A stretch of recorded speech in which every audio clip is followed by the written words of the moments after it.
あし本当今日何回やる本当だよお前へへへへのへ今日も朝からへはいどうもジョーカーズのチャキンです今日はねあちらイオンモールに来てます。ダメじゃんてなわけでですね、こちらの屋上の方で車止めまして、ちょっと中に入らず写真を撮ろうってことでね、後ろに湖あるんですよ。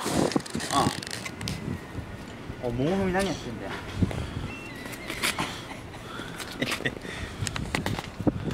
はいジョーカーズ一番寝てないタイプです。あいつカラスと友達になりに行ったよ。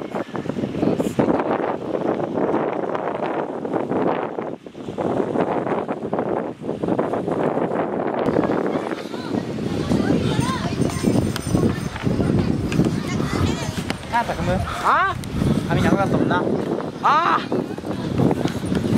ともうじゃねえか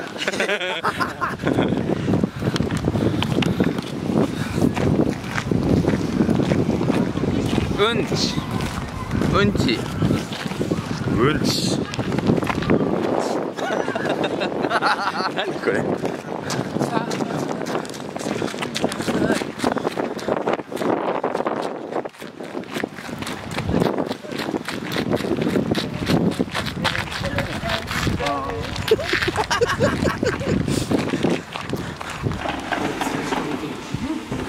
すげえ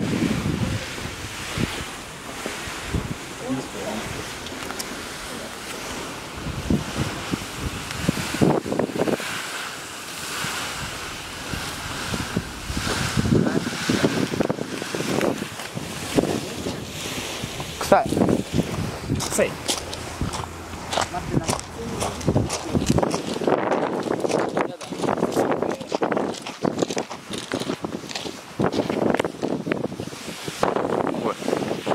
何これこれチャキンが今風呂入って暴れてるの。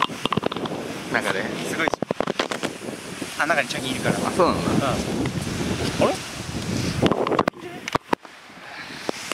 あれなんだこの影分身お前の本体か。そうだよ